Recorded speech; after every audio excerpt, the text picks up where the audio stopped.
Introducing the TreesOnYa Pod. I love you for the night, I forget how you like, but then I got to roll. Introducing the TreesOnYa I really Pod. like to see that I just thought that you should know. Introducing the TreesOnYa Pod, bringing depth to a shallow world and It's not laughs. easy being honest and hard to break a promise, and I think I'm making progress, but this drinking makes me nauseous. Many often say some shit like this: I love you, wait, I hate you, bitch. Same night, same girl, ain't right. I ain't sure if it's me or if it's him, if I could trust a bitch again. Maybe, but I doubt it, so I'll just keep being bad about it. Keep on being proud about it, keep not being sad about it. Keep not bringing anyone around and hoping they don't ask about it. But you relax about it, damn, I understand. I got a plan, but for now, I'm just trying to be the man, I'm just trying the best I can. Yo, you got that, I've been down for too long. It's time that I fall back. Sorry, baby, that's just how it goes. I'm a loner, baby, I'm a stoner, baby, and my heart Introducing is the out TreesOnYa Pod. Yo, I love you for the night, I forget how you like, but then I gotta roll. Introducing the TreesOnYa Pod. I mean, I'm really not Introducing the TreesOnYa Pod, bringing depth to a shallow world and laughs. There I am. Welcome to the show. Welcome to the show. This is the TreesOnYa Pod. It is May something or other, and I am your host, TreesOnYa. Welcome to the show. I'm happy to be here. As always, I flubbed the intro, but that's okay. I think I'm going to be a little less hippity-hoppity tonight. No, I'm not going to give up my rap career. All started way back in the day with my high school chums, where it's kind of embarrassing, but I'm just going to admit it. We started kind of a history rap like genre. I thought, why not? Let's do the knowledge rap thing. I thought I had a skill. And so out of that was born the Boston G Party. And we tried to perform at malls and stuff, but it didn't work out. Anyway, I'm living in the past. I don't want to live in the past today. I have a jam-packed show for everybody. Goodbye, Drew 2. That was, by the way, our co-host this evening, Drew 2 and Primrose. They will be joining us shortly to get to all the great things we have on the show today. And instead of my rambling and stuttering, we have to do a new version of 10 Things I Hate About Drew. We have to, because there are so many things I hate about myself, and the list is growing every day. And I figured out how to do video editing to the point where I can do motion tracking and keep my face. All right, let's just play it. People that are just tuning in for the first time, don't worry. This will get better because it can't get worse. I will calm down and act like a real human being soon enough. You didn't know when the government promised you disclosure that meant either pulling their pants down in front of you if you're under 18, that kind of disclosure, which nobody wants, but also that I'm an alien. This is the alien that's been visiting all these years. He's sitting right here in front of you. But I'm also a shapeshifter, and so I will shift into a regular boy here soon as I calm down and I'm not so nervous. But that's why I go live. That's why I don't just record this and then edit it and put it out.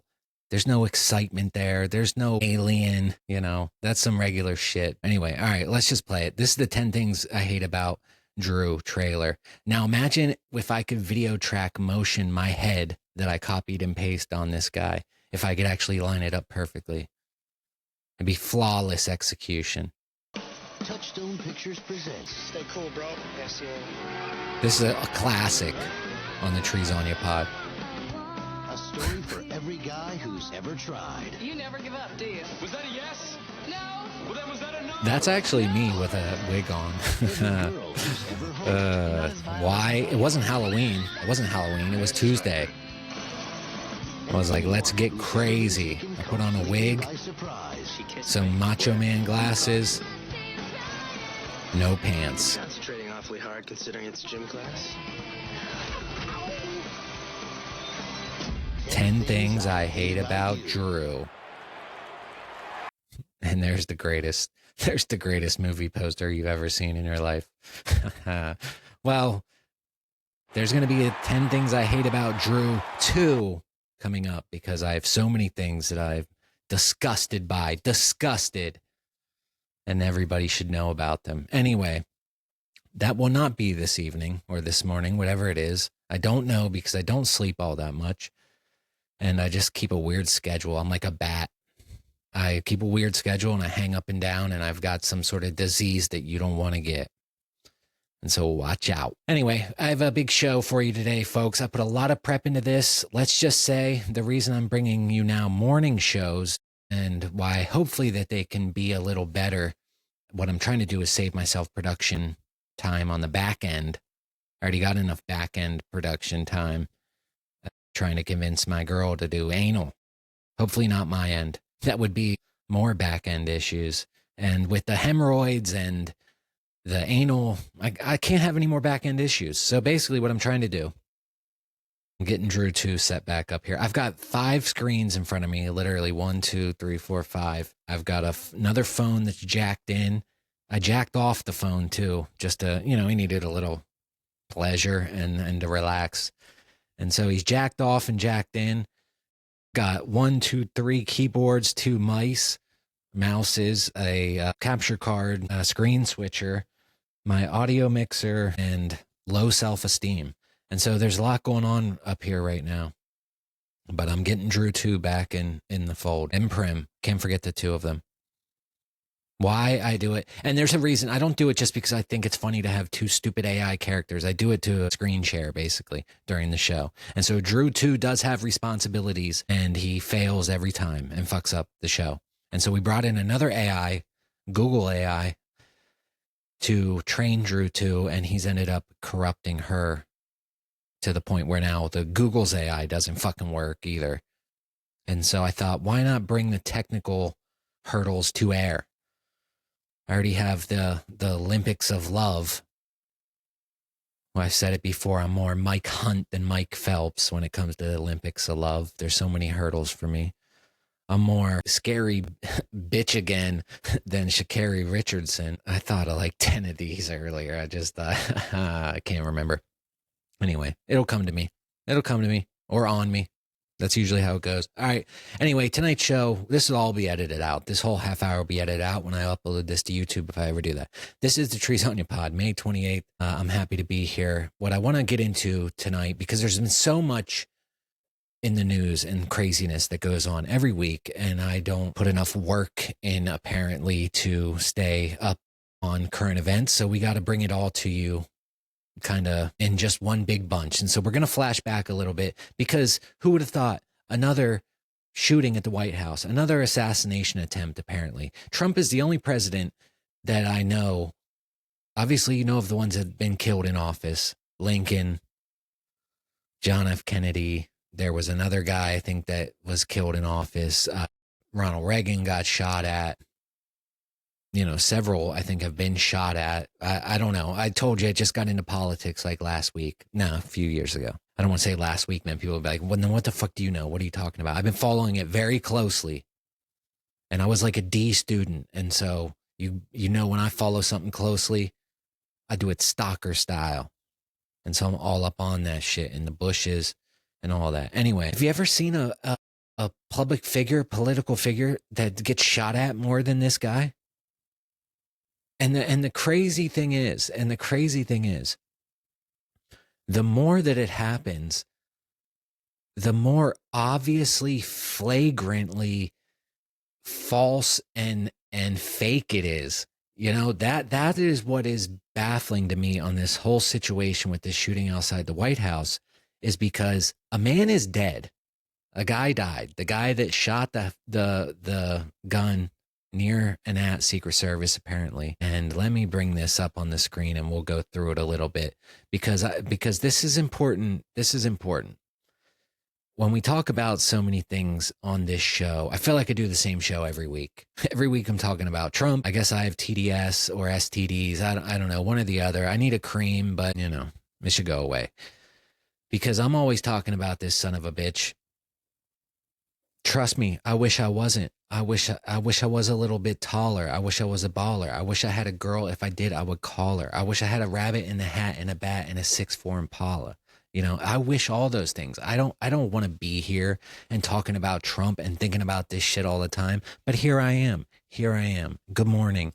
And so for some reason, he's been thrust into my life like the predator and rapist that he seems to be. And here I am having to address it. And so I'm going to address it.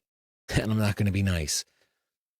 But I do think it's interesting psychologically. I like to look at the big picture of things. I really find what matters to me and what I care about the most usually is kind of the why behind things. I don't care about the what you did, what I did. I'm very much about forgive, not forget, but forgive people, move on, always trying to be better. You know, I don't harp too much on mistakes I made, and I've made a few. I've made a few. Bum, bum, bum, bum, bum. Why is that in my head?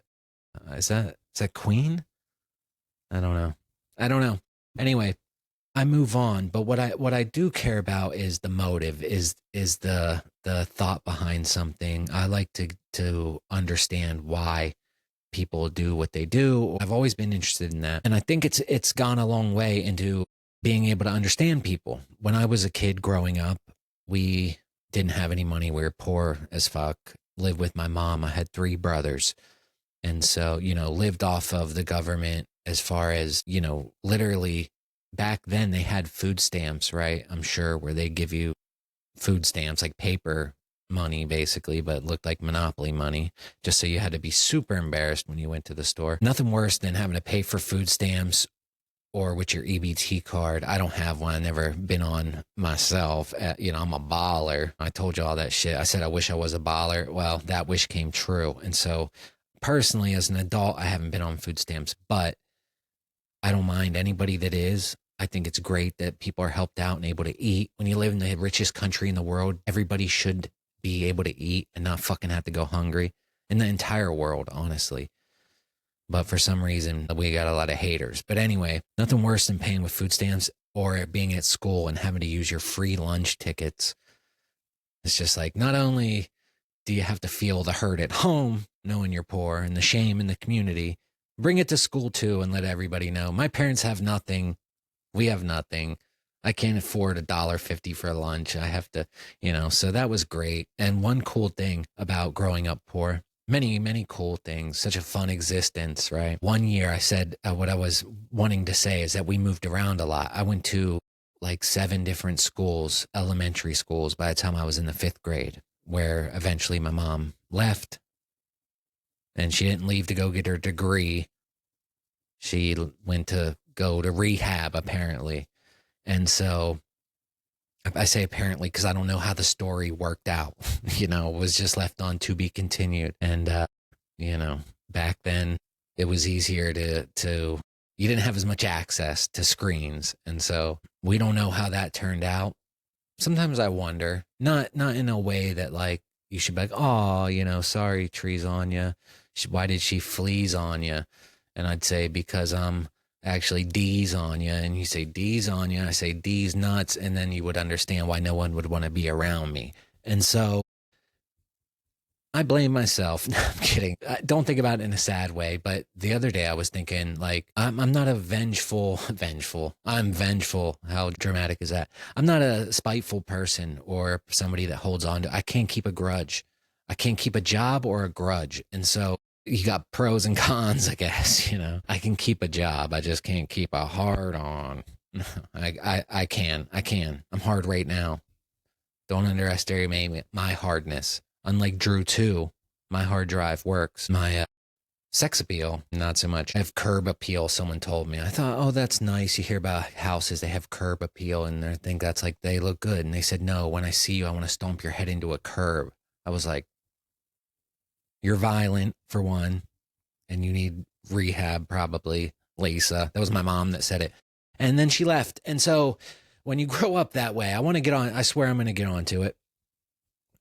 I think maybe it does a lot of things to people. And so when I was growing up and after my mom left and we moved up with my dad and things got stable and stuff, I was kind of an angry person. And so you'd have to sometimes talk to therapists and whatever. And something that really struck me early on as a kid, this one counselor said something about when you grow up with like a drug addict parent or in a rough situation, whatever it is, let's say, you have trauma. Usually people will go one of two ways. They'll either re-traumatize themselves or their kids. Like they'll be a re-offender, basically. Like they will mirror and copy or repeat the same behaviors that their parents did, even though it was shit behavior. And so that does happen a lot. A lot of people that hurt people were hurt apparently when they were younger, although not all of them. If you watch a lot of these serial killer stuff, these documentaries and whatnot, some people are just psycho. Or you can go the opposite way. Some people rebel against it and make it so like, I would never do that in my life. I will be the better person and parent and, anti-drug, all of these things. I thought it was interesting that I didn't go either one of those ways. I kind of took a more unique path. And this is what the therapist said to me. It's like, it's rare for somebody to fall in the middle, be like, oh, I'm okay with, let's just say drugs in this instance. I don't do drugs. Obviously I'm sober as the day is long. What time is it? 5:30. The day isn't that long, but anyway, just know I could walk a straight line right now if I had to. I could snort one too. I might have. Just kidding. That is a joke. That is a joke. I may or may not be on probation. No, I'm just kidding. I am joking about all that. But as a younger person, let's say that I hung out with a certain type of people, whatever, but I didn't think it was the worst thing in the world, but I didn't fall into it where you fall into the trap and ruin your life or really become a mess. And ever since I had heard that, it got me thinking about the psychology of people and of things and how so much of who we are and what determines your behavior in that is really shaped in a young age or it more has to do with your environment and all this stuff. And so I always tried not to use that as an excuse for anything like, oh, I'm going to be a shit person or I'm going to be a fuck up or a failure and blame it on my parents or my upbringing or that I was less fortunate than anybody else, that I wasn't born into money and all these things. Because honestly, as a white male in America, even born poor, I had plenty of opportunities.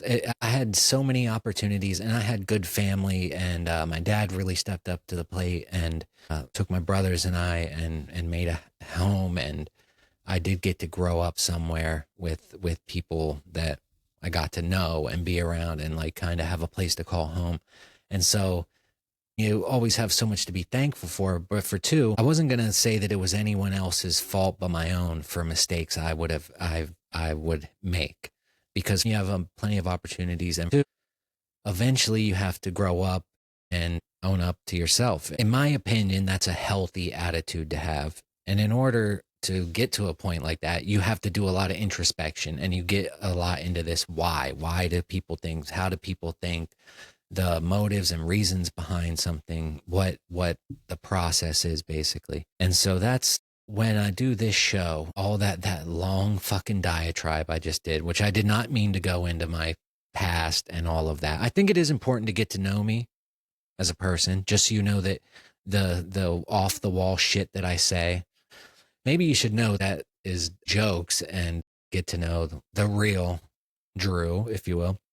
And so I don't mind doing that, but we do have a lot to get to.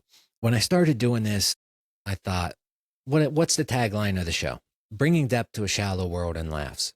Well, that's not just a stupid thing to say. It is stupid, admittedly, but it's true and honest. And what I try to do is dig a little deeper on things, kind of get behind the thought process and figure out why things are happening and kind of see beyond what narrative most people are trying to sell you. And I think what inspired me to want to even get on here and do a public thing and try and make something out of it. Two things. My rap career with the Boston G party didn't work out. That's true. It didn't work, but that didn't work out. And number two, I legitimately felt disrespected by the stuff that was going on, that our leaders, that the people in power that are supposed to be better than all of us, or at least sell you on being, on the side of all of us. I felt disrespected and pissed off by the blatant lying, disrespect, the shame, the shamelessness, the corruption, all of it. It just eventually a man takes so much he can't take no more. And that was me. And so I felt compelled to get on here and talk about it. But number two, I think it could be useful information because there's a lot of conspiracy minded folk out there. And a lot of them have been somehow wrangled into supporting this right-wing agenda. It's so crazy because you try and say it like anti-establishment, conspiracy-minded folk who you would think would be like, fuck the government, fuck the deep state, all this stuff, you know, end up somehow teaming up and being on the side of the deepest fucking state. You know, this would be the Marianas Trench of deep state, a billionaire, maybe pedophile, who was born into extreme wealth, has ties allegedly with Russian mob figures, with shady dealings and bankruptcies and casinos and beauty pageants and all of these things. Sorry, just dropped something. Somehow this guy becomes Captain Everyman, becomes the hero of the people, of the anti-establishment, while at the same time being the antithesis of deep state. From, you could go, we did a deep state checklist where you could just go down the list and be like, born into extreme wealth, family history, upbringing, you know, like all of it you could put on a list and be like, ding, ding, ding, ding, ding. That's what makes a corrupt politician, maybe a deep state operative, somebody who is not concerned at all with people and our lives, has never even went grocery shopping. Apparently groceries is an old school term to him. How did this happen? Like, that's really what made me want to get on here and do this. Is my entire life, as I explained, I've been interested in the psychology of things, what makes somebody tick, why people do things. And this is the ultimate like psyop, ultimate like switcheroo, the old I've got your nose and then grabs your cock, you know. It's, or is that just how my uncle played? And he said, I've got my, I don't want to say that. I can't say that. That was a joke, obviously, but I was going to say, I've got my in your mouth. Yeah. All right. Hi. Anyway, you got to imagine that did not sit right with me. It chapped my ass, if you will. Is seeing this psyop happen in real time, this ultimate reverse psychology. I don't know. It's crazy. And the thing is, I've been thinking about it and looking at it from all angles for years now, and I still can't wrap my fucking head around it. It's like quantum mechanics or trying to grasp the size of the universe and galaxies and think about some of these things on a grand scale, how like there's a lot of stuff that I can't even wrap my mind around it. Like, I don't even begin to understand how they could say, scientists or mathematicians say, like, oh, everything's math, the whole universe, or you can somehow use math to describe or I don't know. I cannot like wrap my head around that concept that math is everything and can be used to express these huge equations, can somehow tell you, like, give you information about the physical world. Like, that is crazy to me. And maybe it's because I never took a physics class or anything like that. I've only took phys ed, special ed and phys ed, and Mr. Ed. I took him on the weekends, but I charged him and he rammed me. And so anyway, those teeth, those fucking teeth. Did Mr. Ed have teeth? I don't know. I never watched Mr. Ed. I hated old TV shows. Like when I was a very young kid, you'd have like TV shows, old ass TV shows like that. I loved sitcoms and old ones too. You know, Seinfeld I watched, The Big Bang Theory, Friends. You know, I loved Frasier. I loved all fucking sitcoms. I'm a poor person, degenerate, and I'm watching fucking Frasier. Like, anyway, but beyond anything older than that, I didn't like. But you could imagine how this whole situation has just kind of got me flummoxed, basically.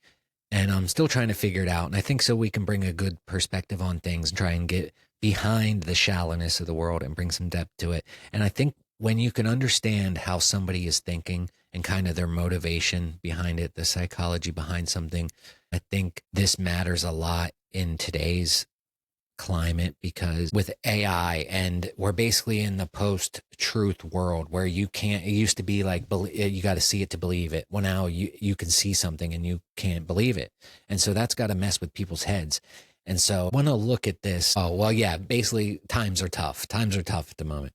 That is my, by the way, I didn't even do the plugs. We are on YouTube right now. Not right now. I will upload this video edited and take out all of these dumb mistakes, which would be like 75% of the show. So, you'll just have the clips that are coming up and nothing else. Get off my fucking screen. God, this is pissing me off. I need a producer. Anybody want to work for free? Okay, we are on YouTube. You can go and subscribe. Subscribe to the channel. Go to the TreesOnYa Pod, youtube.com/@TreesOnYa. Sub to the channel. Like any videos that are up there. Check them out. We have previous episodes up. I will get this uploaded as soon as possible, even though I haven't uploaded my election special yet. We are also live right now. We are live, believe it or not, on twitch.tv/AndyTree. I'm an affiliate on Twitch, and so that's good, but not a partner. And so go over there, follow the channel, drop a sub if you want. Get in the chat, say what up. I will put your stuff up on the screen while we're going live. We are also live on Kick at kick.com/TreesOnYa. This will be uploaded to Apple and Spotify right after I'm done. The only reason I didn't do the election special is because I put a lot of time and effort, and I put a lot of prep into this show. I haven't gotten to any of it. We're 35 minutes in. I haven't played a single clip. I put together 10 fucking clips, a bit. I have an interview. I have a lot of interesting stuff. And so we're going to get right there. I'm going to take a very quick break just because I have to clear my throat. Let me clear my throat. So I will put up something and play it quick and be right back with the TreesOnYa Pod. And we're going to get into this latest White House shooting, because when I talk about psyops and all of these things and the psychology behind stuff, I wonder, has it gotten to the point where our mind has been so propagandized, we've been psyoped so consistently and for so many years? What does that do to the overall general population, the psyche? Like, what if we're on a path where our minds get so twisted up in a pretzel that we just freaking like lose it and go, this is what I imagined. We all go insane, where you just have a world, an earth of primates, us, monkeys without fur, and we're just all like pulling our hair out, throwing our shit around because we've been so subjected to reverse psychology and manipulation and all of these things, where eventually we just all snap. And we have a freaking, just a planet of crazy people. And I think we're getting close. I think we're getting close with a lot of this stuff that I see. And because think about it. The president, supposedly, a gunman went to the White House and shot at it. And a month ago, somebody went into a press event and tried to kill, because that's what they're trying to do. They're trying to murder people, murder the president, murder the vice president, whatever. But it's so obviously fake and contrived, like that everyone just brushed it off like these fucking fools, like, because it's such a badly done, like, false flag situation. Well, that's fucking crazy. I agree, it is. There's a ton of red flags. We're going to go through them. Not a ton, but there's enough. But how did it get to be like they can just stage an assassination attempt? It's just a Tuesday. That's Trump. He just wants his ballroom, guy. That guy. Well, a man's dead. They killed the dude, a mentally ill person that they had contact with before. He's like a street roamer. He's talking to himself and shouting crazy shit. That guy's dead. And if you pair that with comments from Fox News from a few months ago, where the host says, oh, we should just euthanize all the homeless people. Legitimately, host on Fox said this live on air. They were talking about something about giving criminals the death penalty.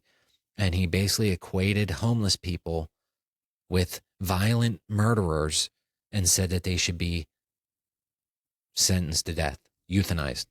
Because that's what you're talking about. Giving someone a shot and good night, they're gone, dead. He said that homeless people, we should just get them off the street, just fucking kill them. Just kill them. And then you see this psyop, this false flag that was so fake. It was such a setup that they're not even talking about it a week later. The man's dead. And we just brush it off like, fuck it. No big deal. It's no big deal.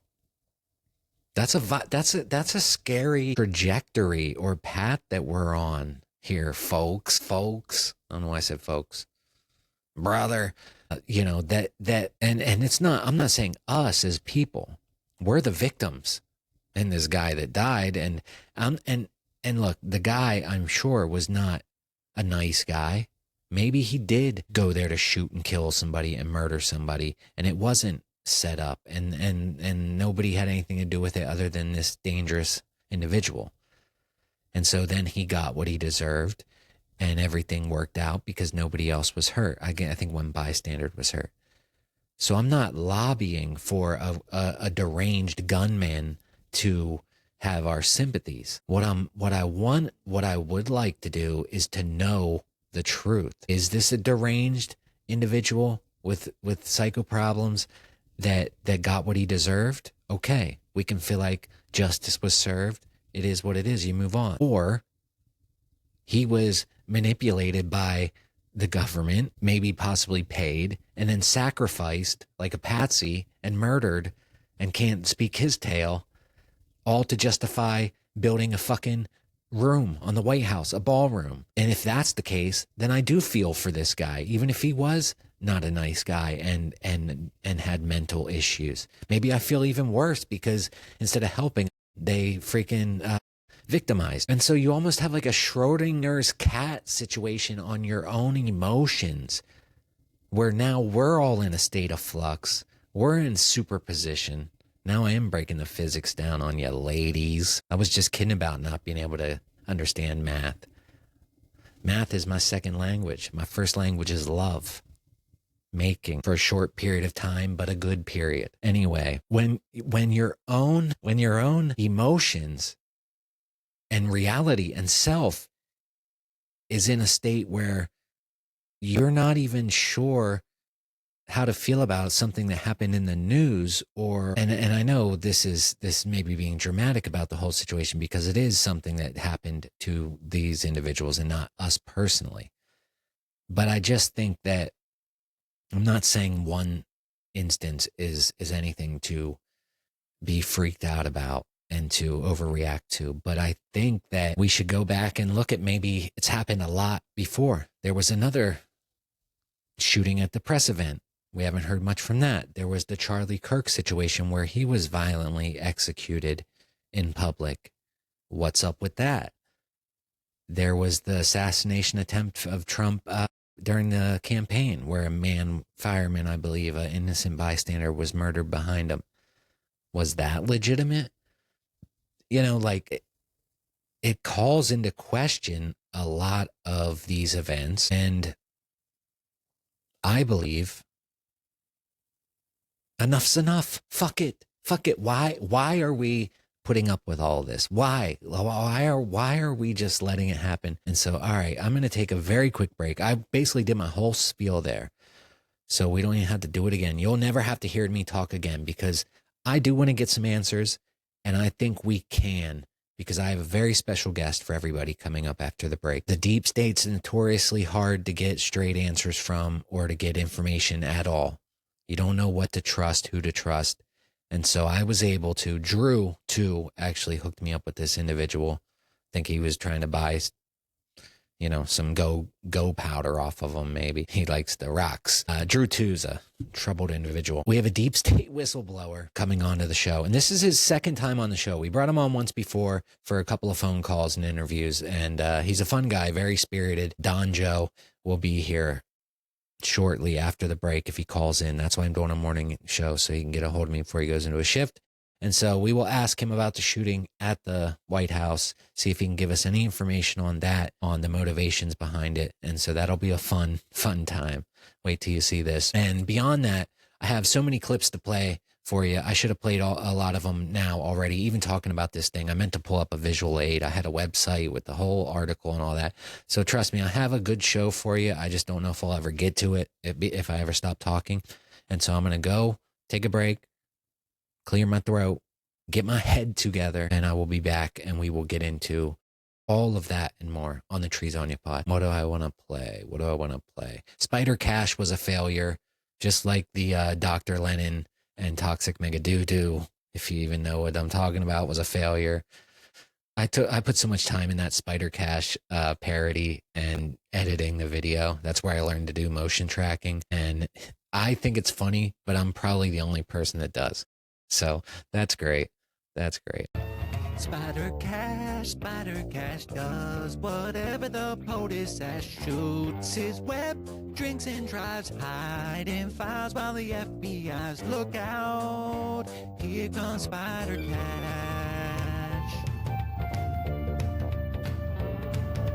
Is he strong? Listen, Chud, his eyes are crossed, but his dick is up. Can he protect you from a cyber threat? Do random dick make you wet? Hey there goes Spider Cash. In the middle of the night, at his screen you will find him jerking his cock. That's the way he unwinds. Spider Cash hates to have baby, loves tits and ass. Respect and shame he's ignored. Serve his king, the pedo lord. To him, he likes getting smashed. Then he got hacked. Now he's Spider Cash. Spider Cash.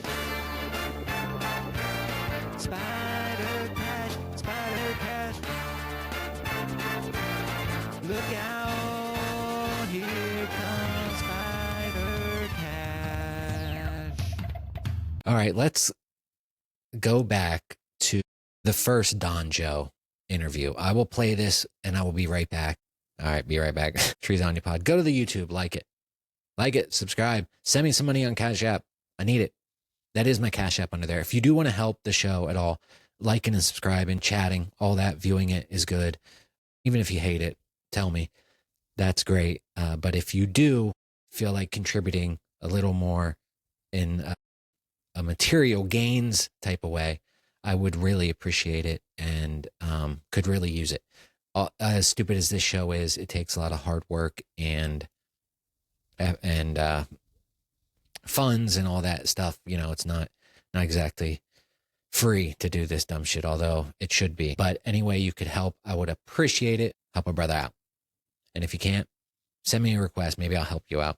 I do. I mean, if someone asks for something, I usually like, yeah, I got you. I don't got me, but I got you. All right, I'll be right back.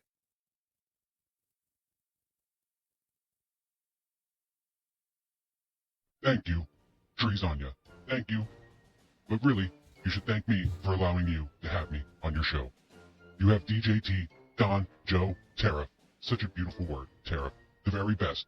This interview is the very best, the most special, and very dangerous. Being a whistleblower is bad for your health, cognitively. And I know all about cognitively. I've taken 14 tests this month and aced them all.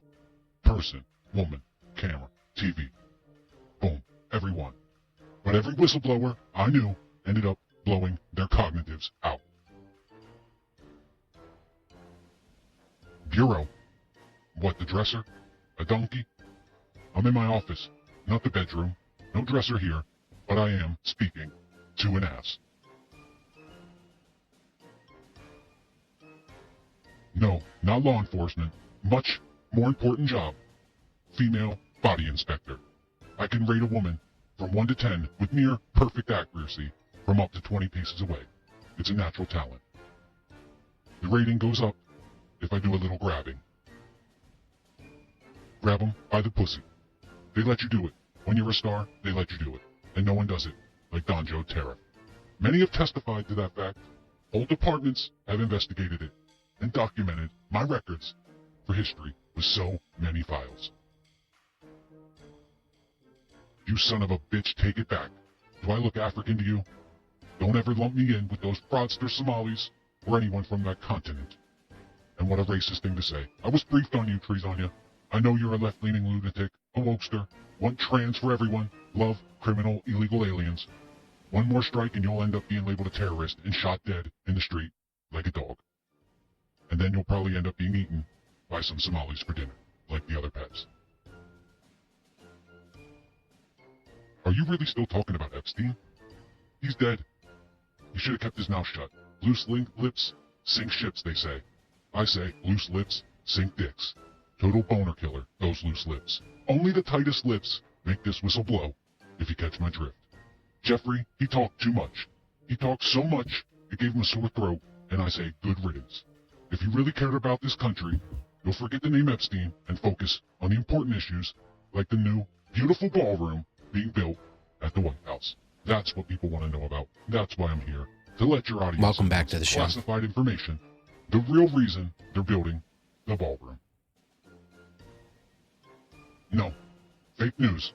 I'm here to announce today the ballroom will be done just in time to host the premiere for the sequel to the blockbuster worldwide hit movie, Melania. And all it took was $500 million and some people getting cancer from the asbestos. Small price to pay for making America great and hot once again. My hat, it stands for Never Ask a Girl's Age. There you go. All right, suit yourself. I've got to go. But I want to thank you for your attention to this matter and call you a son of a bitch. I'm the son of a bitch, of course. Everybody always calls me the son of a bitch. Welcome back to the show. This is TreesOnYa Pod. That was Joe Tariff the first time he came on the show. You can see his face is blacked out. He's a deep state whistleblower trying to give us the real scoop, but I think he's trying to sell a narrative. I don't trust him all that much, and he reminds me of a certain somebody with the initials DJT. I'm not going to tell you who. You'll have to figure that out on your own, but I can't give you his real name. I don't even know it. Drew 2 set it up, and so we have him calling into the show in a little bit. Hopefully he'll be on time. I am your host, TreesOnYa. This is the TreesOnYa Pod. It's May 28th, 2026, and we are here living life, having a great time. Okay, with this recent shooting, let me pull up everything.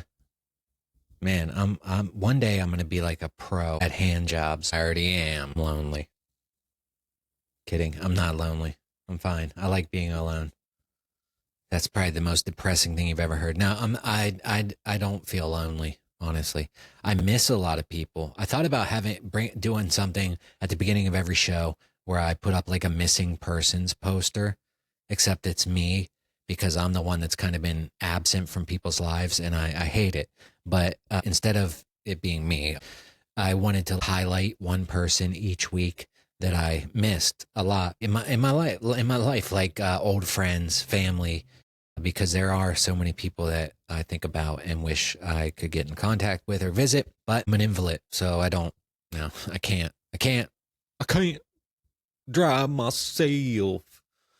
I got the head disease, retarded. So when you're retarded, they don't let you out much. And when they do, they laugh at you. Kidding. I thought I would do the missing poster thing, but then I thought it would be too depressing because it is. All right. What I want to talk about, though, here it is. Let's bring in Drew 2, have him actually do some work for once. So here we go. I'll first start off by playing this video. This is a reporter who was reporting outside the White House when the shots were fired, just so you can get a little feel for kind of what went down. That's a scary situation. The deal is close. We'll need for the two sides to remain Most of those shots you were hearing are from Secret Service returning fire. And I believe that's how the bystander got injured, was from Secret Service firing back and, taking the guy down. But so that's a scary situation for reporters that are there, for bystanders, for everybody. They end up like shouting at the reporters, go, clear the area, because this is a serious situation. I don't think that Secret Service guys are in on some grand conspiracy and I'm faulting them or the reporters. You can see this woman is scared for her life. And that's why I don't want to just gloss over this like, oh, it was an obvious fake attempt and just move on and be like, well, that's Trump, No, this is traumatizing to these people that are there and witnesses and scared and all of this stuff. Maybe to the officers even with PTSD and things like that. And so I think it's important to remember there's real people involved in this shit. And I think everybody's fucked. Everybody's fucked. The divide is getting bigger and bigger and bigger to where people can't even trust their family, themselves. You can't even trust your own emotions, and you don't even know how to feel about something. I think that's why so many people nowadays take a stance one way or the other.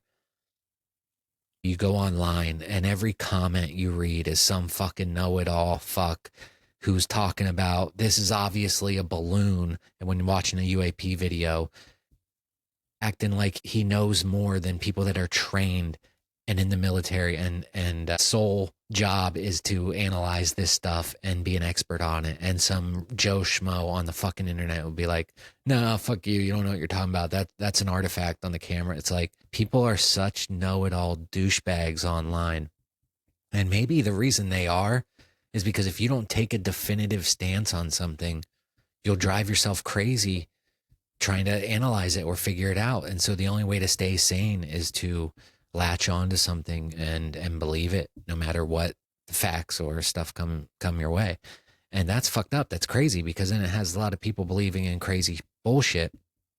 And so I don't know exactly what the answer is here. I think really just being honest with each other and just coming out and being like, yo, my bad, took things too far. Yes, obviously this situation's fucked up. Like we gotta find some common ground, basically. I think that's the situation. That's my only, that or a bloody revolution, a civil war. That's it. Those two options. Find common ground or kill each other. And it's probably going to be the kill each other part that happens. So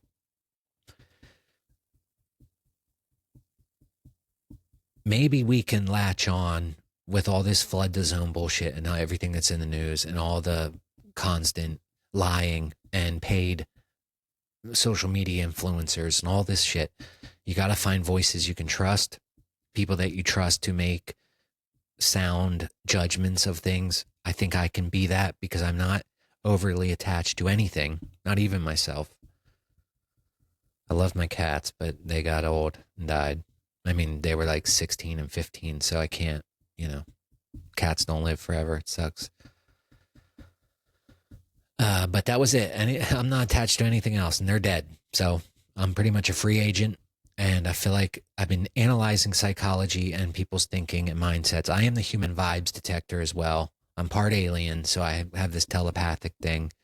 And I've got the runs, but I'm trying to eat some fiber and keep clean back there. So that'll clear up. Don't worry about the runs. I don't know why I mentioned the runs. I don't even like Iran or the runs. I never run.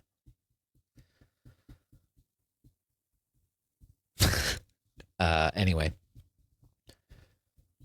if we can come together and agree on some of this stuff and latch on to these big things, what like should be an assassination attempt, and see that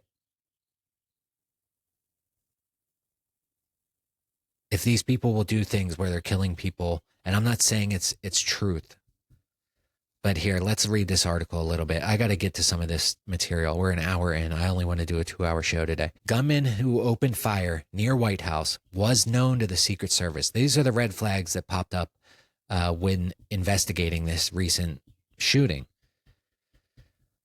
The suspect, who died after exchanging fire with agents, had tried to enter the complex last summer. Records show.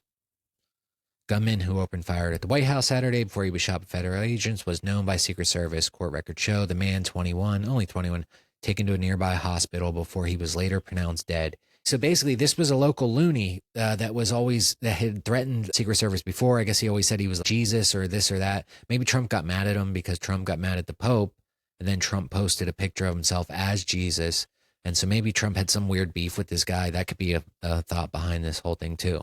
Probably just as likely. So no, I'm Jesus, not you. Just kidding. The White House briefly was locked down. Bystander was also struck in the exchange. Donald Trump, who was inside the White House at the time of the incident. Here's second red flag. First off, they had a previous relationship with this guy. They knew he was a threat in some ways. He seemed like he was not obviously mentally stable, so he could maybe be more easily convinced to do something that normal people wouldn't, or easily manipulated. Or he could have been, they could act like they're bringing him in the fold. Hey, we want to do a scenario here, a simulation, and practice our training. We'll give you a fake gun that fires blanks. This guy is firing a blank, and then they're killing him dead. You know, we don't know. We can't hear his side of the story. But here's the second red flag. Donald Trump was inside the White House at the time. I forget what day of the week this happened, but I believe it was on the weekend. This motherfucker is never at the White House on the weekends. He goes golfing every weekend. He goes down to Mar-a-Lago. He gets Secret Service and all that to stay at his resort, and they probably pay double the rate, you know, government shit. This guy talks about waste, fraud, and abuse, and his whole fucking presidency, he's been taking the Secret Service to his resort to stay, and it's probably way more expensive. The bill is way bigger than any hotel bill probably previously to his bullshit. He takes government sanctioned trips to his golf courses, and he gets so much business and enrichment just from that alone. Little bit of corruption he started doing. No one even brings that up nowadays. There's been so much blatant in your face criminality, basically corruption, self enrichment this time around, which is insane. But you know, there is something called the emoluments clause where you're supposed to give up your interest in businesses that you could possibly use your sway and influence as president to profit from by making policy decisions. And this motherfucker's out there pardoning crypto scammers and fucking taking 1.7 billion from the taxpayers, us, me and you, to pay all the people that he feels were wronged by the government. It's fucking crazy. And this ballroom has been a big source of things. And this is one of the big ticket items I've seen people latch on to and stick with and not let this corrupter in chief get away with. And so Trump, I think, feels that. He was ruled against on building this ballroom by a judge. They told him to stop building it because Congress did not allocate the funding and vote to have this built and to pay for it, basically. In the beginning, Trump had said that he was going to pay for the ballroom. Him and his rich friends, his donors, were going to pay for the ballroom. It was going to be taxpayer free, no need to worry. Yes, it looks gaudy and tacky, and everybody's out there struggling. I'm not at work when I should be. I would be if they wanted me there. Let's just say, you know, everybody is struggling.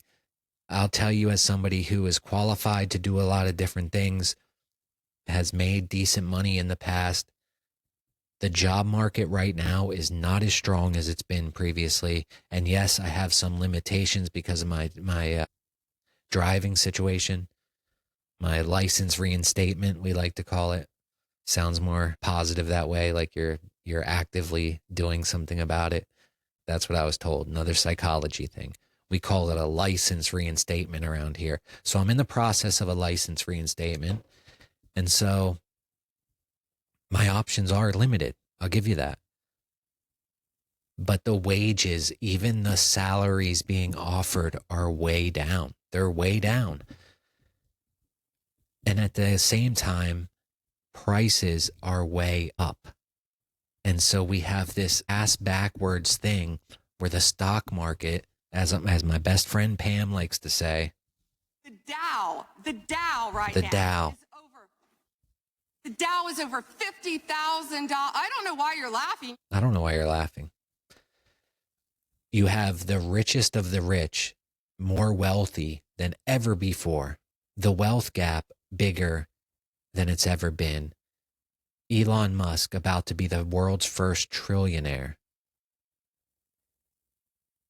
People doing corrupt, criminal things right out in the open, insider trading. Donald Trump, there was a story that came out. I'll bring Prim in to recap that, where it exposed or disclosed his stock trading over the past year he's been president or whatever, and it's been disgusting. He's made like 800 fucking trades and made so much money, and obviously manipulated the market with all these different things. And so while that's going on, he decides, Let me bulldoze half the fucking White House and build a giant ballroom while everybody's fucking struggling. There's no shame in my game. There's no fucking shame in that dude's game. Not one bit. There's not an ounce of shame in anything he does, because I wouldn't even be able to look people in the eye and be like, yeah, you're having trouble affording your groceries. I'm going to build this giant fucking party room and basically talk about it 24/7. And then it gets better. It turns out we are going to have to pay for it, taxpayers, because it's not just a ballroom. There's a whole complex underneath it. And this was a conspiracy theory I talked about on the show months ago, that really the whole ballroom was being built not for what's up on top, above ground, but for what's underground. This secret bunker that basically is under the White House for the president to go down to in emergency situations. It has everything you would need to run the government from down there, even a small medical center and this and that. Like it's a sprawling facility under there. That's what he wanted to update. It hadn't been updated since the 70s. This guy has some devious fucking plans in his head and thinks I might have to use this bunker here soon, just like Air Force One and my $400 million Qatari jet that I was gifted, right? So I can use it for Air Force One. I can't fly around in style in just a sort of luxury jet. I need the opulence, the best of the best. I need the gold and the luxury and the pamperedness. That's why I do not understand how anybody could think this guy is a tough guy, is a fighter, is some sort of everyman, or relates to the farmers and the freaking workers and the real tough guys. This guy is so, he's baby soft. And by the way, the first person that ever came up with the saying, soft as a baby's butt, what the fuck? That's weird. That's weird. I never felt something was like, oh, this is soft. The only thing I felt softer than this, a baby's ass. Baby's ass was super soft. So that's just fucking weird. But anyway, this guy's soft as Charmin. He's probably never even got his fingernails dirty. He can't even take a tough question from a guy, but especially from a female. It triggers him to such a degree that he breaks down and just goes with, you're low IQ, you're this, you're that, you're ugly, like a child. Watch him at a press conference. Anytime he gets pressed about a single issue, he completely crumbles.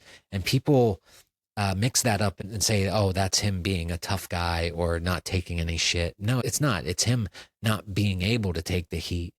I don't fucking know what a tough guy is. I'm not a tough guy. What I'm saying is that this person who was born in extreme wealth,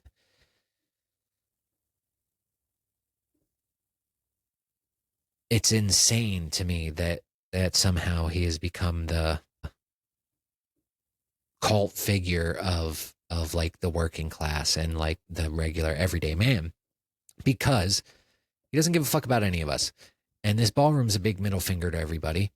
And it turns out that the taxpayers do have to pay for it. But so the ballroom's one of the big things. And now,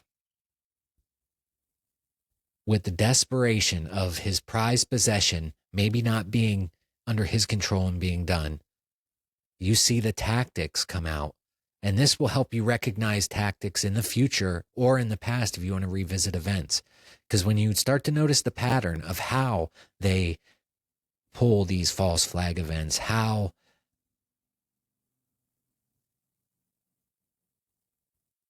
they get all of their influencers and media personalities on the same page and to push the same narrative and message, it really starts to open your eyes to just how fake it all is, how brazenly they lie to your face. All right, here's a clip. Here's Midas Touch, Ben Mysalis. He's going to tell you about this ballroom and why it's not just a ballroom. This is why he needs federal funding, is because the bunker underneath it. It's got so many things, a hospital, drone stuff, Trump said, all this shit that's under the ballroom that he does need funding for. It turns out the taxpayers do have to pay for it. And a judge stopped it. And now what he's trying to do with these assassination attempts, quote,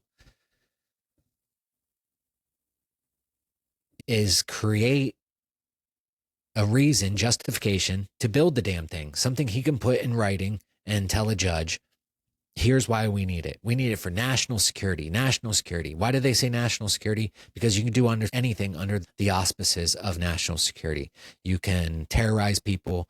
If you call people terrorists, it gives you practically carte blanche to go after anybody without warrants, without due process, all this shit.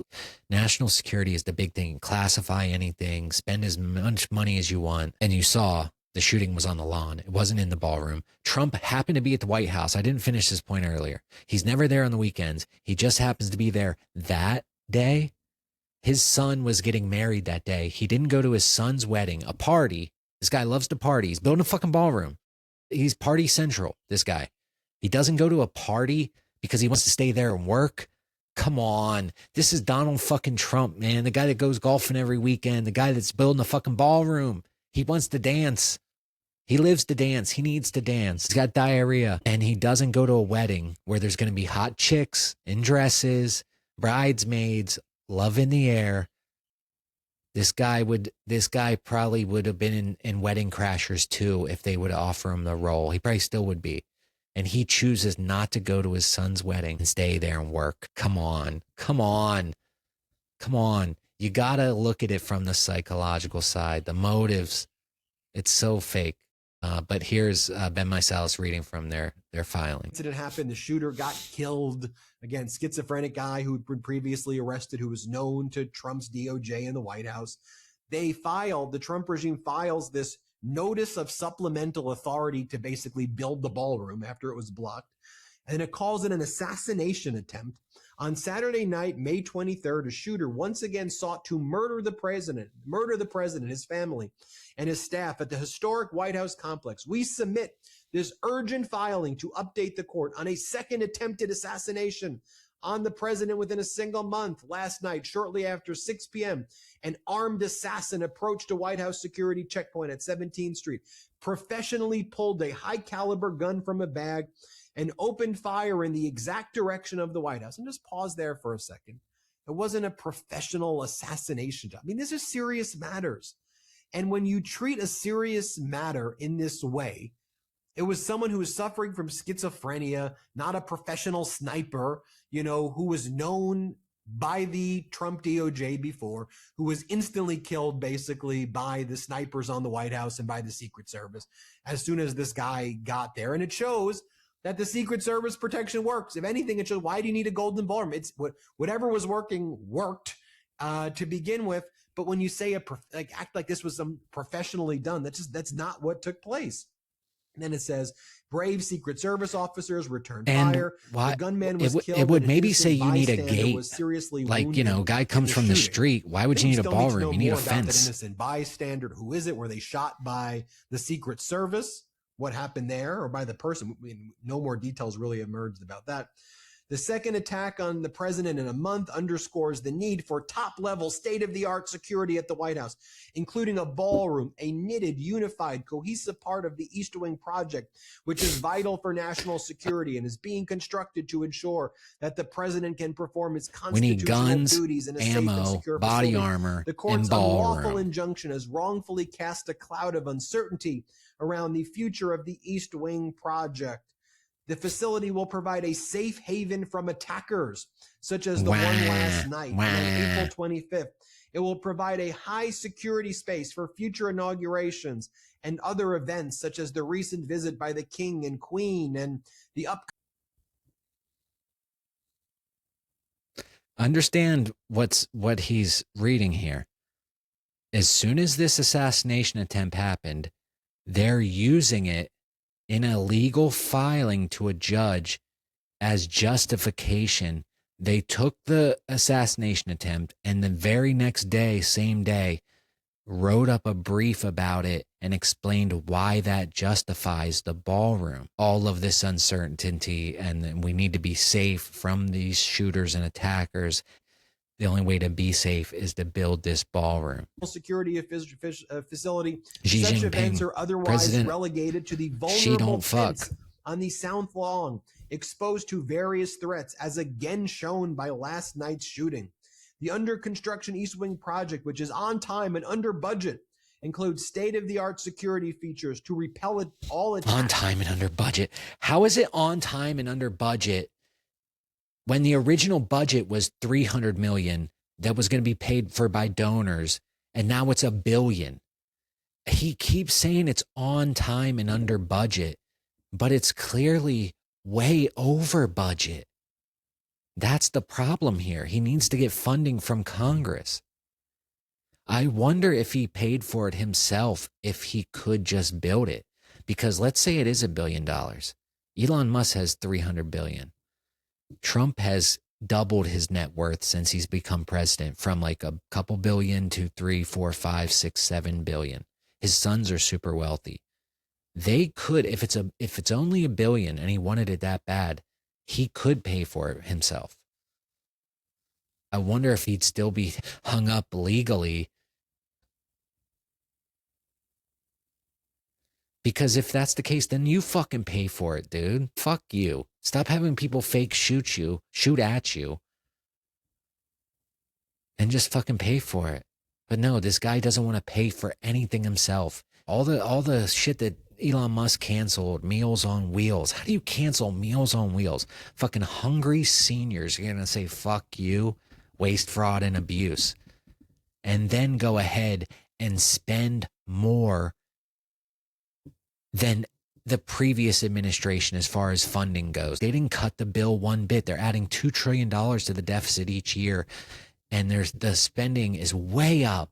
And you're building a fucking ballroom and you're doing all this disgusting shit and then telling seniors, oh, fuck you. You don't need your Meals on Wheels. Here's another Republican. I forget his fucking name, James Comer or something. He sounds like a dumb James Comer. He sounds like Gomer Pyle. He's always fucking rail against the Biden crime family and this and that, and how Hunter Biden was profiting off the presidency. Doesn't say dick about fucking Donald Trump and all the fucking schemes and getting rich. I could play you a graphic right here about a $700 million contract Don Jr. got in his company, a military contract for drone shit just recently. They're doing deals with each other, insider trading, all this fucking shit, making themselves rich, throwing it in everybody's face. And here's what James Comer is concerned about. But at the end of the day, you think about all the school kids in public schools all across America that need tablets. They need material. Okay, I can feel that. Kids need tablets and materials. Schools need funding. Teachers need funding. I can get behind that 100%. Right? That's what should be being done with our tax dollars. Raising teacher salaries, fixing up public schools, making things better for children and easier, and giving back to them. They don't do any of that shit. They don't do any of that shit. They cut all of those fucking programs.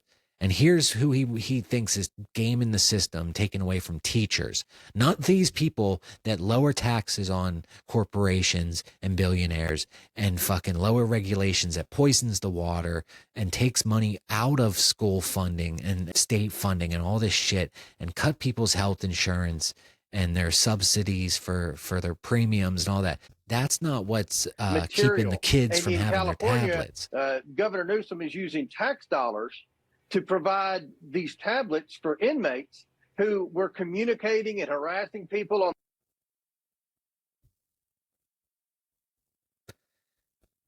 Prison tablets. He's upset that people in jail have access to a fucking tablet. James Comer's a douchebag. Let me tell you something about those tablets. Okay, maybe you could sound like a half okay person and say, no, jail's punishment. You shouldn't have access to a tablet. First off, fuck you. Okay. Second off, yes, jail's punishment. It sucks. There's many shit things about jail. Nobody wants to be there. So it doesn't matter about a tablet. It's going to be a fucking punishment, right? But these tablets, they're not free. when you give them to somebody, you have to pay to send a text message. You have to pay to call somebody, because he talks about, oh, they have access to the outside world. Yes, you're allowed to call people. You're not cut off from society. Jail is not just supposed to be punishment. It's also supposed to be about reforming yourself, rehabilitation, making sure you are a productive, good, decent person when you get out of jail and you have some sort of skills. On those tablets that you pay to use, basically, they have access to job listings and assistance programs and counseling, and it allows prisoners to reach out and find information on getting jobs, on getting help, on getting housing when they get out of jail. I guarantee James Comer hasn't had to worry about fucking having money on there to make a phone call while he's sitting in prison, or haven't had to sit there and stare at a fucking white wall and wonder how he's gonna fucking eat or what he's gonna do about his rent or any of that shit. He's an entitled sack of shit, and he's mad that Gavin Newsom's spending, God forbid he spends tax dollars helping make sure prisoners can stay sane in prison, which probably keeps violence down, probably keeps the prisoners at least half entertained and docile and not doing so much shady shit. It helps them find resources and not be a drag on society, or at least be a reoffender when they get out. It also, yes, lets them stay in contact with their loved ones. It also lets them order their commissary and stuff, which makes it easier on the guards and prisoners because it's organized in a system. And they also have to pay for it. They can watch movies and stuff on it that cost like $5, $6, $7 a movie. The jail or whoever is making money off of these services, charging and raping prisoners, basically. It's bad enough you got to worry about a little rape situation, maybe. Not really, but that's the whole trope. It's bad enough you got to worry about the shower, but you also got to worry about the fucking services raping you and everything being exorbitantly more expensive than it should be. Pack of ramen noodles is like $1 when it probably costs a cent to make. And so the prison and these people that run this for-profit prison system we have in the United States, where we have per capita more people incarcerated than any other developed country in the world. And that's a fucking shame. And a lot of people are not in there because they fucking did something to a child or hurt somebody or robbed somebody. A lot of people are in there for bullshit driving stuff or for substance abuse things. There's a lot of people in jail that are decent people and do deserve to be able to have a tablet. So fuck you, James Comer, you piece of shit. That's what he's worried about tax money being spent on, not this enrichment of every fucking thing Trump wants to do with the ballroom, with all this shit, with the constant traveling, doing this UFC shit. There's so much waste and I don't like saying waste and abuse because these fuckers hijacked it and made it like they warped it and whacked it out just like they've done for everything. Truth Social, everything, man. So anyway, they don't worry about any of that shit. They're worried about Gavin Newsom giving prisoners tablets. It's so fucking disingenuous. Use of taxpayer dollars. The inmates aren't even supposed to be communicating with people on the outside. That's not true. That's not true. They're not dogs locked away for forever. They're able to communicate with the outside. There's no such thing as putting a prisoner in jail and saying, you can't call anybody. You can't fucking contact the outside. You got to come out 20 years later and be like, oh my God, do we have flying cars? Do we have anything that is cool and would benefit us? No, we've got pedophile billionaires and data centers and poison water. But again, this is another example of liberal leadership in California about an utter disregard for the American taxpayer.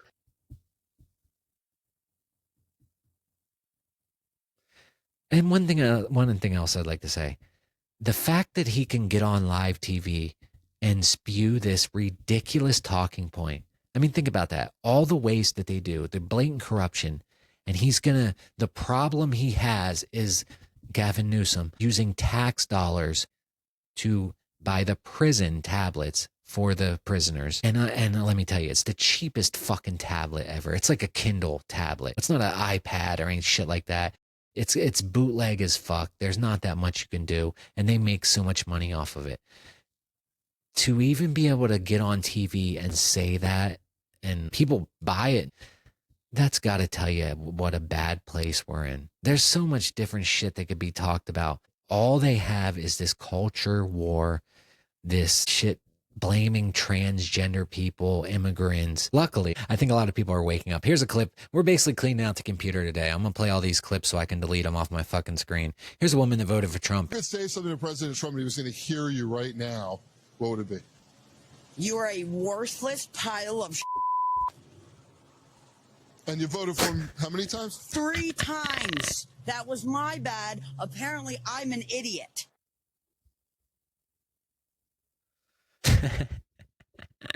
That woman's cool, man. That's cool. That's what I mean by finding common ground, coming to our senses, admitting to each other, look, we got duped. We got conned. It is what it is. We cannot keep going down this road or our psyches are going to get so torn up, twisted around. It's going to be a Sharknado of mind games and head problems that we're going to be running around naked fucking slashing each other like the Purge or some bullshit within a few years, because the mind can only take so much before it breaks, folks. And with that being said, I hear it now. What is that? What is that? I know words. I have the best words. But there's no better word than stupid. I hear somebody. We do a little trolling. It's called we do a little trolling. Silly woman. I like that one. Silly woman. With all these questions we have about the motives behind some of these instances, we touched on the one incident, the shooting. There was obviously the one a few weeks ago at the press event where Trump had never attended the press event. He attends it, and there's a gunman that comes in, and he also, right afterwards, used everybody that they are bought and paid for by the Republican Party and by Trump to push his ballroom agenda and messaging. And so I think it's pretty obvious what's going on here. I think that's fucked up that people are getting shot and killed and there's real consequences, and it's all for fucking ballroom that is ridiculously inappropriate. And so who better than someone on the inside, a whistleblower, to get in and tell us all of the things that are going on and maybe answer some of these hard-hitting questions. You heard the voice. I don't know that voice. I don't recognize it, but we have a special guest, Joe Tariff. That is not his real name. I wanted to call him John Doe, just as like, it's John Doe. Like, just give him a name that would just fit an anonymous person. And he said, no, Don Joe. And so I said, all right. So DJT, Joe Tariff. Drew, is this ready? Drew, are you good? I got him on the line. Don Joe Tariff, all the way from a ballroom, and he said, yeah, I got plenty of ballroom. I wear boxers, not briefs. And I was like, that's funny. And he's like, how about the D's? I said, D's what? I said, D's balls in your mouth. Now I got a lot of room. And so I was like, fuck you, dude. So anyway. Thank you, Drew, too. Thank you. That was quite the introduction. Don Joe.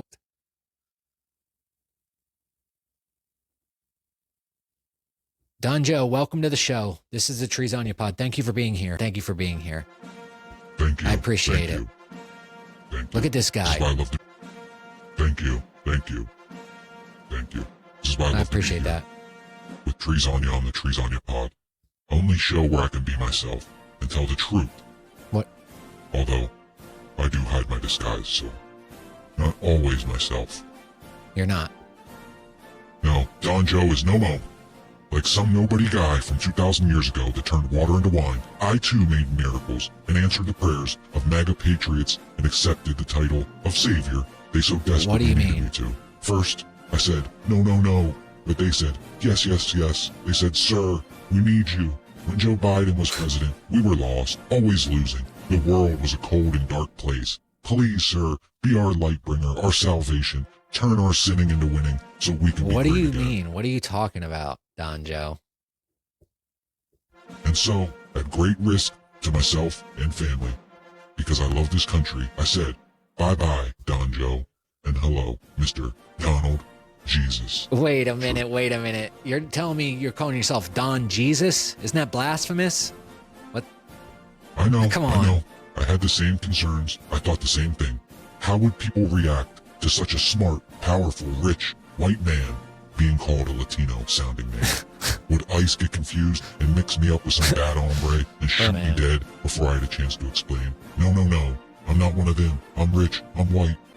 It's a risk. But this is what the people want. And I think Don Jesus has a nice ring to it. Pope? Who wants to be called the Pope? It's so overrated. It rhymes with dope. The dopey Pope. No. Donald Jesus. Truth is the future. Nothing hotter. It's so hot. It's going to be hot where you're going, calling yourself Jesus. All right, Don Joe. I need answers here, okay? Or Don Jesus. Sorry, Don Jesus. Please. Mr. Don Jesus, can you tell us about the shooting? What's going on with that? Yes. Look, I shouldn't be saying this. I could get in a lot of trouble for what I'm about to tell you. This is fresh intel that is still being put together by my top guys, Cash and Punch. From the awkward, mostly vague, but also oddly specific text messages we've yet to see, but will be seen. These deranged psychopaths who attacked the White House are part of an elite Antifa kill squad. Whoa. They're part of an elite Antifa kill squad? Funded by liberal, lunatic Democrats who hate everything we love, but they hate two things above all else: Christianity and ballrooms. They are the antichrist of architecture. We have it on good authority, the best authority. They will not stop until every event is held under a tent and on grass, and everyone has to dance on the lawn like a pack of dogs, and every child has their private parts worked over like some perverted Mr. Potato Head, sticking the wee-wees on the hoo-haws and the hoo-haws where the wee-wees should be. Madness. In other words, transgender for all. Oh my God. My security people, the best in the world, the very best, smart, qualified, little Marco, Steve and Jared, Jeff and Ghislaine, they all say the same thing. Jeff and Ghislaine? Those are part of your people? Same thing. The only thing that will stop this madness, that will make America safe again, Let me and guess. great again. A ballroom. No, not a ballroom. What am I, a psychopath? Wrong. Sensible gun legislation and focus on mental health. I'm sorry, I couldn't do it and keep a straight face. Yes, a ballroom, duh. Oh my Not God. just any ballroom, the greatest ballroom taxpayer money can buy. Think of it. No more parties on the lawn like dogs. I love a bitch in heat, believe me. No one loves a bitch in heat. You more love than a Don bitch in Jesus. heat. True. But for the sake of our country and the world, and to end all the suffering and violence, a $1 billion ballroom / bunker / drone base / hospital / data center / spa / Topgolf, and now a mega church on top of it. Think of it. Wow. America will never be hotter and more safe from the terrorists. And all ahead of schedule and under budget. For a measly $100 billion, you'll know that Don Jesus. All right, is safe. thank you. This has been a complete waste of time. I've got no answers. Aren't you forgetting something? What? TreesOnYa. A new life? The words amen. Oh my God. Oh, my hat. Yeah, what? Well, it stands for What's your everything I hat love. stand for? I No, look in this the is mirror, important. and Last you have time to he was on the show, his hat said, the first time I said NAGA, never ask a girl's age. That was weird. Second time I said SMAGA, I still never got an answer on what SMAGA meant. What's your hat mean today? Grabba. You have to disguise yourself like this, like I do, just to be able to speak truth to you and bring you information from the deep state. I like to look at my hat and be reminded by what I love most in life. And my list goes like this: golf, rape, architecture, or assassination attempts that justify architecture, business, BB, and America. Oh my God. All right. Thank you for your Goodbye. attention to this matter. Amen. Jesus. Goodbye. Goodbye. Oh my God. What the fuck was that? The gall of this guy. He's supposed to give us knowledge and be a whistleblower. And he was talking all kinds of shit. Did you hear him? $100 billion for this ballroom. It's going to have a Top Golf and a spa, apparently. I don't like that guy. And I'm not saying amen when I'm done talking to him. Fuck you, Don Jesus. Not just Don Joe. Wasn't good enough for him. Now Don Jesus Truth. Well, folks, you saw it here first. This is what the deep state thinks of us, apparently. And I guess the answers to our questions from what he said, that gentleman said on good authority, the best authority, that the assassination attempts were carried out by a, what did he call it? I know he said he loves a bitch in heat. I didn't know about that. He loves a bitch in heat. He said nobody loves a bitch in heat like Don Joe. I'm sure that's true. An elite Antifa kill squad who hates, above all else, Christianity and ballrooms and wants every event held under a tent and on grass and people dancing in the yard like a pack of dogs. So apparently that's the real dark money behind this is an Antifa kill squad. And he said something about perverted Mr. Potato Head sticking the wee-wees where the hoo-ha's and the hoo-ha's where the wee-wees go. That guy was on something. He was on something. And I don't like the cut of his jib. So there you go. Where are you going to get hard-hitting content from a deep state whistleblower like that with Don Joe Tariff? You're not going to see it anywhere else. All right, we're going to take a little quick break. I want to turn the page, get off of politics, talk about this UFO situation and the files that were released by the government. And we had our second batch of UFO files released. And so I have the clips of the latest videos and so much more and kind of some thoughts on it. And since we do care about UAPs and NHI and aliens so much, I want to get into it, and I want to give it the time it deserves. So I'm not going to get to it today. We'll do it next time. We'll do it live. And I'm tired. All right, folks. Thank you for watching. Go to the youtube.com/@TreesOnYa. Sub to the channel, please. Then we can start going live to YouTube. Hit the Cash App if you want. Donate to the show if you can. And if not, just send your love and best wishes. All right, guys. I'll see you next time. Thank you. I appreciate it. And as I like to say at the end of every episode, stay happy, stay healthy, stay safe, and stay sane in this crazy world we live in. And I'll see you next time. Thanks, guys. Adios, muchachos.